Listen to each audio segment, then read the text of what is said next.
Hi there, I'm Lena Anani, and you're listening to She Wrote a Book, where I interview amazing women from all over the world who also happen to be published authors. I created this show to educate, entertain, and inspire you to be the voice you want to hear in the world. Now let's get started. You are listening to episode number 150 of She Wrote a Book, and today I'm interviewing Jeanie Frankavitz, author of the book Don't Ask If You Don't Want to Know, 10 Surefire Ways to Clean Up Your Messy Life. This book is a compilation of helpful life experiences and mistakes made for those ready to enter the river of life or are swimming in it now. From someone who has been treading water for many years, learning how to navigate choppy waters along the way. Jeanie Frankavitz loves to share what she has learned with those who ask for the secrets to her happiness and, at times, even those who don't ask. Wife, mother of 2, and grandmother of 5, she greets every day with a smile no matter what challenges unfold. Again, her book is called Don't Ask If You Don't Want to Know, 10 Surefire Ways to Clean Up Your Messy Life. You can find the link to purchase her book in our show notes for this episode at SheWroteABook.com/150. So Jeanie, it is such a pleasure to have you as a guest today. My first question is this: what inspired you to write and publish your book? Lena, thank you so much for asking me to do this. It is just an honor and a pleasure. I decided to write this book because so many people have asked me questions about how to be happy in their lives. My grandchildren are my life's jewels. I absolutely adore them. And I wanted them to know the secret to my happiness because they always say, Grandma, you're always smiling. You're always smiling. Of course I'm always smiling. Life is wonderful. You only have one shot at it, so make it a happy one. I wanted them to know that everything is not always perfect in your life, but that doesn't mean you can't smile through it or rise above it. That's the reason I wrote the book, for everyone to know that. That's so beautiful. Where did this viewpoint on life come from? Who inspired you? My grandparents, there are 2 inspirations. Both my grandparents are my mother's parents, and they absolutely are the most inspirational people, spiritually, lovingly. I just don't even know how to describe to you the 2 people that they were.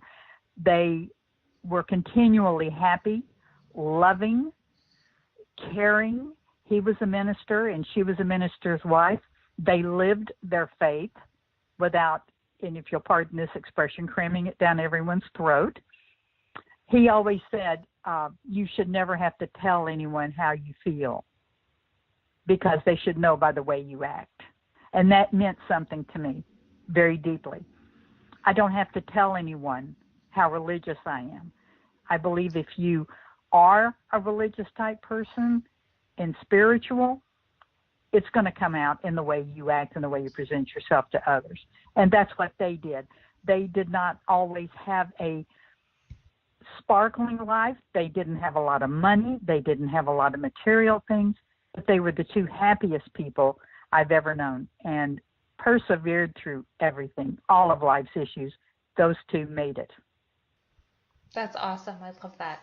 That's such a great viewpoint on life, not having to shove your viewpoints down someone's throat. Right. But I have to ask, your book title, Don't Ask If You Don't Want to Know, right? So like you kept your knowledge to yourself, but then if someone asks you for advice, you just let them have it. Is that the essence of your book? Lena, I know you know this, but for some reason, I think I was born with an invisible sign on my forehead that says, feel free to tell me anything you want to tell me and then ask what I can do to help. I know that's a lot to be written on my forehead, but I really think that's what it is. Honestly, I think it's an intuitive thing that people know that I am an open person. I'm not going to delve into what they don't want to delve into. But if they walk up to me in a grocery store and start a conversation, I will walk away from there knowing their entire life story, good or bad. It's just something that I have been given that I can talk to people about. And more often than not, people will at some point say, well, what do you think about that? What do you think I should do? Where should I go with that? And it's a stock answer with me. don't ask if you don't want to know, because I'm going to tell you flat out what I think, and it'll be my opinion. And they will either take that opinion and go forward with it or not, but at least I will have given that to them. And that was my gift to them. Yeah, I can definitely attest to that. The listeners should know that Jeanie has been my go-to person for many, many, many years. Actually, almost 10 years now, Jeanie. We've known each other for 10 years. Yes. Yeah, so longer than that, let's be honest. Right. It's been a lifetime. It does feel like a lifetime. But yeah, I jokingly, call her, well, not jokingly, lovingly call her Mama Jeanie because, and I know a lot of people call her that as well because she's like the mama that, you can go and tell her anything you want and get real advice. Nothing is sugar coated, but it comes from a place of love. And I feel like you definitely did that with your book and the content of your book. Thank you for that, Lena. And it is with love. Anything I say is with love. I'm a very loving person. We all know I'm a Southern born and raised mother, if you will, because that's what I have always done all my life was mother. It's another thing that I believe is a gift, the nurture and loving aspect of life. I really believe that's what I have, and that's what I try to help people with and to put forth. Why do you think it's so important to communicate your advice in a way that's not sugar-coated? Well, I believe too much of life is sugar-coated. Anything you watch on TV is sugar-coated. Anything you hear on the radio and especially on the news is sugar-coated to a certain degree in one aspect or the other. I believe in truth. Even if it's the truth I see, a lot of people can't see their own truth. Others can. And I really and truly believe if a person has taken it upon themselves to think that they can share something with me and then ask me my opinion on it, I owe it to them to give them my truth so they can get another aspect or another reaction from someone else to that issue or that problem they're having. It's not always right, but it's another viewpoint that they may not have thought of or they may not have even considered in their lives. But I want them to be able to see all viewpoints, accept everything out there to help them get through any issues they're going through. Perspective, right? Getting a different perspective. Total perspective. Yeah. They're out there. All the perspectives are there. Absolutely. I love it. One of the chapters in your book is called How to Be the Best Person You Can Be. So for our listeners, what's one quick tip that you can give us to help us be the best person we can be? Be happy. Be happy with yourself. If you're not happy with yourself and truthful with yourself, you're not going to be able to put forth the kind of person you want to be. I don't believe anyone wants to be negative. No one wants to be a bad friend, a bad person, a bad citizen. They all want to be good, but they don't like themselves for some reason. There's something about that does not come through. If you truly love yourself, like yourself, and all aspects about yourself, then you're going to be able to get up every morning, put a smile on your face, and go out, and there's not one person that will not acknowledge that fact that, oh, here comes a smiler. They got to be a good person. And I mean a real smile. I'm not talking about a fake one. There's a lot of folks out there with fake smiles. They're everywhere.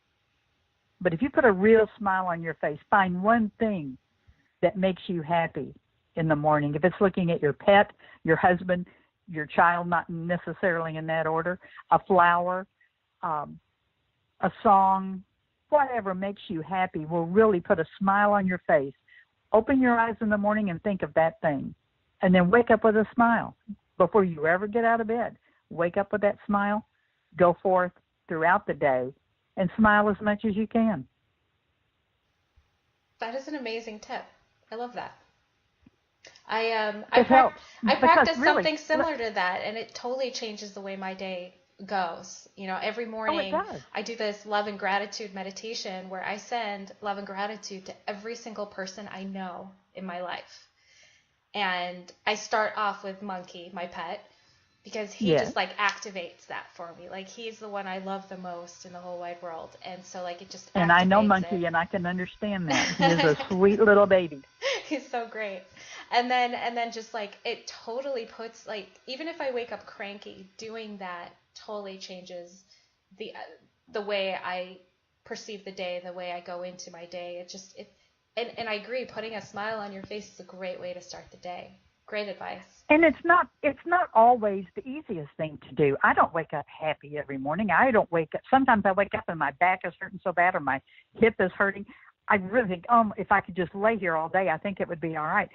But then I say to myself, wow, you know what? My leg hurts. What about all those people out there that have lost their limbs? What about all those people out there that aren't going to go down and have a cup of coffee? They don't have that opportunity. They don't have a loved one that you can go down and be with.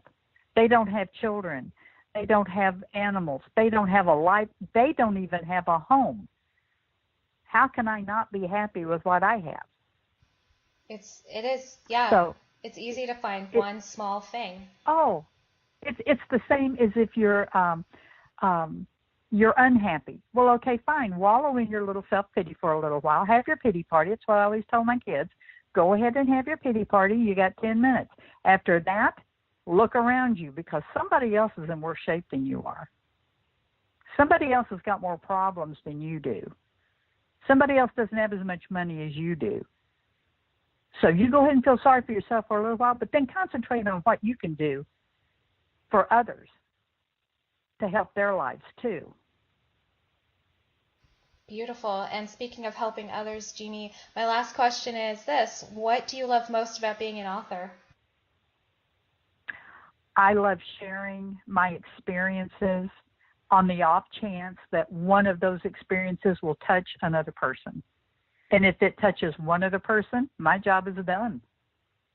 I like sharing my background. I like sharing my life so that everyone else can see my life is not so much different than yours. If I can be happy and go forth in my life, which we all know has not always been perfect, but it resonates with other people that, okay, yeah, I know you. You've gone through a lot of things, but you can be happy. You are happy. You're going to be great. And I'm not talking about monetary. I'm not talking about relationships. I'm talking about you. You can be happy. No one else out there is going to make you happy. Nothing material is going to make you happy. You are the only thing that's going to make you happy. Stand in front of the mirror every morning and say, yeah, I'm a good guy. I'm a good girl. I'm a good person. Well I said. can make myself happy. I don't need anybody else to do that for me. And that's what my book does, I think. I think it lets people know you can be happy just by being yourself. Beautiful. Well, Jeanie, thank you so much for being our special guest today. We will have a link to your book in the show notes for this episode, and our listeners can find that at SheWroteABook.com/150 to learn more about our author and her awesome book. So, Jeanie, thanks again for being a guest. It's been a pleasure. Thank you so much for having me, Lena. Appreciate it very, very much. Thank you for listening to She Wrote a Book. If you enjoyed this episode, then subscribe now so you can automatically get access to all new episodes, and feel free to share your inspired thoughts with us in the comments too. I'd love to hear from you. Until then, may you always feel good and make magic.